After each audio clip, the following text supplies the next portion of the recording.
Behind me is a stained glass panel dated to about 1315 or 1320 from Cologne, Germany. And what is curious is we have a depiction of a scene from Matthew, the 16th chapter, where, of course, Peter is declared by Jesus to be the rock and receive the keys to the kingdom of heaven. Whatsoever you shall bind on earth shall be bound in heaven, and whatsoever you shall loose on earth shall be loosed in heaven. And the gates of the netherworld shall not prevail against it, the church. Now, if we looked closely at the stained glass panel, we would see, of course, that Peter is depicted here in the pallium and tiara of the Bishop of Rome, at this point understood within Western Roman theology to be the papacy.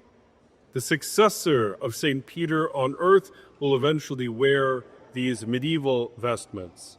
But of course, the historical Peter would have been dressed in the attire of a Jewish fisherman from the 1st century AD. And we see this throughout medieval art, that they will depict scenes of the passion, death, and resurrection of Christ, the incarnation, the annunciation, using the attire, the clothing, the appearance of how people looked in their own day and age. Now, modern artists would call that anachronism, wouldn't they? But in reality, it's a powerful realization that we are still living in the same story, the story of the Bible, that we ourselves are still characters, beloved children of God, flesh and blood, women and men, in the same divine plot. Revelation ends with the fulfillment of the ages. And until that point, we are all living in some sense in continuity with Peter in this moment. Now, what does Jesus mean by "you are Peter," Kepha in Aramaic, the rock? Of course, I am an evangelical Lutheran vicar. I also come from a strong Roman Catholic background. And this was a massive point of controversy during the Reformation. And well beforehand, during the break between the Eastern and Western churches, during the so-called Great Schism, leading to the arrival of the Orthodox churches and, of course, the Papal Church in the West. Long before there was a Luther, long before there were theses. And what it buckles down to is the claim of the papacy is that Peter, in the words of Jesus here, is receiving the keys to the kingdom of heaven. And if you read Isaiah chapter 22, there is the office of what you would call the steward of the palace.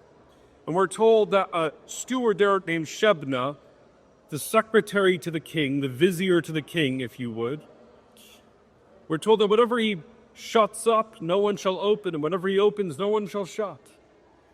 We are told in later Targums, according to scholars like Brant Petrie from Notre Dame, that he will actually have literal keys to the city of Jerusalem. And so as a type, the papacy has understood this passage to mean that Peter has a supremacy, a jurisdictional supremacy over all the Christian bodies on the earth. And yet, of course, we could see that this idea is something that is not universally understood from the 1st century, but instead has a sense of development. And even the papacy will confess this and admit it to this day. Only by the 4th century AD could bishops even go above ground to have recognition by the Roman Empire and act as a final arbiter in disputes between the churches, although Irenaeus does refer to a dispute much earlier in the 2nd century with Pope Victor and the Eastern churches over the date of Easter. Although we do have evidence that Clement of Rome in the 1st century, a successor of Peter, may have also arbitrated disputes in Cori. But nevertheless, nowhere do we see the sweeping language of Vatican I, a council of the Roman Church, claiming that from the earliest times it was acknowledged that the Holy Father in Rome had this kind of universal jurisdiction. The Orthodox in the East will acknowledge that the Pope has a first among equal status.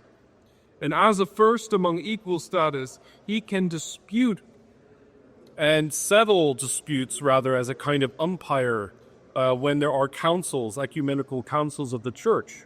You see this, for example, with Pope Leo's oath, when there was a controversy, I believe, around the time of the Council of Chalcedon.